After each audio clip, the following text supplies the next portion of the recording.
केआरके आजकल कंफ्यूज है, बिल्कुल कंफ्यूज है। जब से जेल से बाहर निकले हैं बिल्कुल कंफ्यूज है। कभी कहते हैं कि मेरे गिरफ्तारी के पीछे में ना करण जौहर है, ना सलमान खान है, ना अक्षय कुमार है, ना आमिर खान है, ना सलमान खान। इस तरह के तमाम लगातार ट्वीट पे ट्वीट किए जा रहे हैं और वो लगातार कहते हैं कि मेरे गिरफ्तारी के पीछे में कभी भी किसी वक्त भी आप ये मत बोलिए कि आमिर खान, शाहरुख खान, सलमान खान, अक्षय कुमार, अजय देवगन, ये तमाम लोग नहीं है। सीधे तौर से कहा था। उस दूसरी तरफ ये कहते हैं कि मुझे कभी भी किसी तरह से भी बॉलीवुड के लोग गिरफ्तार कर सकते हैं। मतलब बिल्कुल जेल से बाहर निकल के वो कहीं ना कहीं बिल्कुल कन्फ्यूज्ड है। कंफ्यूज की चर्चा करूंगा कि आखिरकार फिर से जेल में जाने का डर क्यों सता रहा है, इसी की बात करूंगा। साथ में बात करूंगा कि वो आरएसएस ज्वाइन करना चाहते हैं। बाकायदा वो रिक्वेस्ट कर रहे हैं मोहन भागवत जी से, देवेंद्र फडणवीस जी से, और कह रहे हैं कि मुझे आरएसएस ज्वाइन करा दीजिए। इस तरह की तमाम बात करूंगा। नमस्कार, आप देखें तिवारी भैया, मैं हूं प्रकाश। जब से जेल से बाहर निकले हैं तो कभी किसी वक्त भी अपने बयान को बदल लेते हैं। कभी बॉलीवुड पर टारगेट करते हैं, कभी बॉलीवुड पर सॉफ्ट हो जाते हैं, कभी बॉलीवुड पर टारगेट करते हैं, कभी पर सॉफ्ट हो जाते हैं, लेकिन लगातार बयान बदल रहे हैं। और उसी बयानों को लेकर कहा जाए तो जैसे जेल से बाहर निकले थे तो बहुत सारे सवाल उठा रहे थे। बहुत सारे फैंस यही कह रहे थे कि केआरके जो हैं उनके पीछे करण जौहर हो सकते हैं। सोशल मीडिया पे ये भी कहा जा रहा था कि हो सकता है कि आमिर खान हो करण जौहर के पीछे, हो सकता है कि आमिर खान हो। फिर से कहा गया कि हो सकता है कि अजय देवगन, हो सकता है शाहरुख खान हो सकता है सलमान खान हो। इस तरह के तमाम कयासे लगातार सोशल मीडिया पे केआरके के बारे में कहा जा रहा था जब से वो जेल में थे, क्योंकि उससे थोड़ी देर बाद ब्रह्मास्त्र रिलीज होने वाली तो सबसे ज़्यादा लोग टारगेट करण जौहर को था। लेकिन इसका स्पष्टीकरण दे दिया और कह दिया कि भाई प्लीज़ जनता जनार्दन, आप लोग करण जौहर को ब्लेम मत कीजिए, ना अक्षय कुमार को, ना सलमान खान को, ना शाहरुख खान, किसी को भी आप ब्लेम मत कीजिए। ये बिल्कुल दूध के धुले हैं, सीधे कर दिया। लेकिन दूसरी तरफ ट्वीट करके ये कहा उन्होंने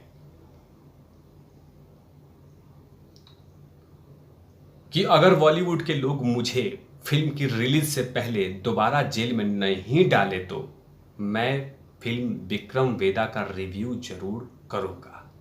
अब लीजिए, एक तरफ कह रहे हैं कि ब्लेम मत कीजिए, एक तरफ बोल रहे हैं कुछ कहिए मत, एक तरफ कह रहे हैं कि इनके खिलाफ कुछ भी सोचिए मत। अरे केआरके भाई, बॉलीवुड में है ही कौन कि जो आपको मतलब ये नहीं करेगा, किसके बारे में आप ये कह रहे हैं कि मुझे जेल में नहीं डाल। जेल में डाल कौन रहा है आपको? एक तरफ आप बोल रहे हैं ब्लेम मत कीजिए, दूसरी तरफ बोल रहे हैं कि हो सकता है डाल दिया जाए। कंफ्यूज्ड है। तभी तो कह रहे हैं कि अगर बॉलीवुड के लोग मुझे फिल्म की रिलीज से पहले दोबारा जेल में नहीं डाले तो मैं फिल्म विक्रम वेदा का रिव्यू जरूर करूंगा। और साथ में उन्होंने ये भी कह दिया कि मैंने तो रिव्यू भी नहीं किया था ब्रह्मास्त्र का, उसके बाद भी बुरी तरह से पिट गई। करण जौहर, मुझे ब्लेम मत करना। मतलब अंदर में कहीं ना कहीं आग सुलग रही है। वो अंगारे जो हैं वो कहीं ना कहीं आग के रूप में परिवर्तन हो रहे हैं। और बिल्कुल ठान लिया है केआरके ने कि जब तक मैं बॉलीवुड में कुछ लोगों को इलाज नहीं कर देता तब तक मैं शांत नहीं बैठूंगा। इसीलिए उन्होंने डिसाइड किया कि मैं पॉलिटिक्स ज्वाइन करूंगा, क्योंकि पॉलिटिक्स ज्वाइन करूंगा, जाहिर सी बात है कि उनके समर्थक लगातार केआरके को समर्थन करेंगे, उस पार्टी के नेता समर्थन करेंगे, और साथ में सरकार भी समर्थन करेगी अगर उसका सरकार है तो। इसीलिए उन्होंने ठान लिया है कि पहले पॉलिटिकल पार्टी ज्वाइन करूंगा, फिर धोऊंगा। कभी फिर से धो देते हैं, कभी फिर से शांत हो जाते हैं, लेकिन कंफ्यूजन लगातार बना हुआ है और एक तरह से शांत नहीं बैठ रहे हैं। तभी तो उन्होंने एक बड़ा सा डिसीजन लेते हुए कहा कि देवेंद्र फडणवीस जी को, महाराष्ट्र के जो उप मुख्यमंत्री हैं, उनसे गुजारिश किया, उनसे विनती किया, और विनती करते हुए क्या कहा मैं बतला देता हूं। उसके बाद केआरके ने बाकायदा ट्वीट करके अपनी मन की बात रख दी। और जैसे ही मन की बात रखी तो कुछ लोगों ने सपोर्ट किया, कुछ लोगों ने तो सीधा बिल्कुल उसका विरोध किया। लेकिन क्या ट्वीट करके क्या ट्वीट करके कहा मन की बात KRK ने ये बतला देता हूँ।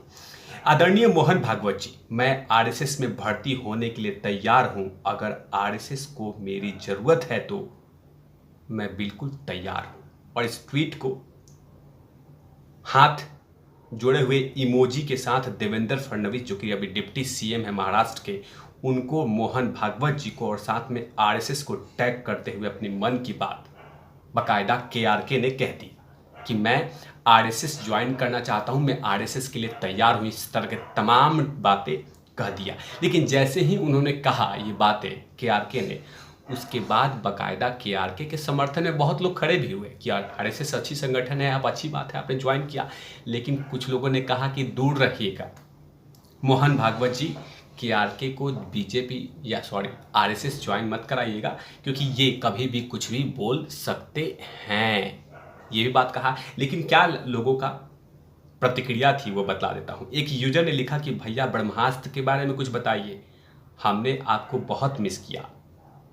ब्रह्मास्त्र के बारे में इन्होंने कुछ नहीं कहा था, इसीलिए एक यूजर ने लिखा कि भैया आप ब्रह्मास्त्र के बारे में कुछ बताइए। दूसरे यूजर ने लिखा कि आरएसएस ज्वाइनिंग ट्विटर से नहीं होता, बाकायदा आपको नागपुर जाना पड़ेगा। एक और यूजर ने लिखा कि KRK तो अब संघी हो गया है। कुछ लोगों ने कहा कि आप मजे लेते हुए आप पार्टी गिराना चाहते हो क्या। कई लोगों ने तो KRK की आरएसएस की एंट्री की बात समझ के बहुत लोग एक्साइटेड हो गए। लेकिन साथ में एक बड़े चेहरे हैं, उन्होंने मतलब कि पुनीत ईश्वर महाभारत में जो किया था, उन्होंने बाकायदा कहा कि आपका दिल से संघ में स्वागत है, हर सच्चे देशभक्त का आरएसएस में दिल से स्वागतम है। KRK ने अपने विश में बता दी थी कि मैं आरएसएस ज्वाइन करना चाहता हूं और बहुत सारी बातें, दिल की बात रखी थी KRK ने कि मुझे आरएसएस ज्वाइन करना है। कहीं ना कहीं अब प्लान कर लिया है KRK ने कि मुझे कोई ना कोई पॉलिटिकल पार्टी ज्वाइन करना है। जैसे ही उन्होंने ट्वीट किया कि आरएसएस ज्वाइन करना है, उसके बाद बहुत सारे लोग कयास लगाने शुरू कर दिए कि KRK कभी भी भारतीय जनता पार्टी ज्वाइन कर सकते हैं, क्योंकि आरएसएस की अगर बात कर रहे हैं तो कहीं ना कहीं किसी न किसी वक्त में भी बीजेपी ज्वाइन कर सकते हैं। बाकायदा जब आरएसएस ज्वाइन करने की बात कही तो डिप्टी सीएम को टैगिंग करते हुए, मतलब देवेंद्र फडणवीस जी को टैग करते हुए कहा कि मैं आरएसएस ज्वाइन करने के तैयार हूँ। तो इसी से ज़्यादा कयासे लगाने लगे कि KRK कभी भी किसी वक्त बीजेपी ज्वाइन कर सकते हैं। और अगर बीजेपी ज्वाइन करते हैं तो उसके बाद तो बॉलीवुड में उन तमाम कलाकारों के लिए मुश्किल हो जाएगा, क्योंकि जाहिर सी बात है कि बीजेपी एक छोटी मोटी पार्टी नहीं है, देश की सबसे बड़ी पार्टी है। अगर देश की बड़ी पार्टी ज्वाइन करते हैं उसके बाद तो तमाम लोगों को धोने में टाइम नहीं लगाएंगे, जिनके कारण कहीं ना कहीं किसी न किसी तरीके से वो आजकल थोड़ा फंसे हुए हैं।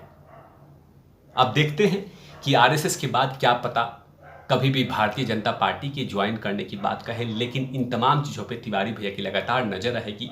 तब तक के लिए आप देखते रहिए तिवारी भैया। मैं हूँ वेद प्रकाश, कैमरामैन ध्रुव लाठी के साथ। Over and out.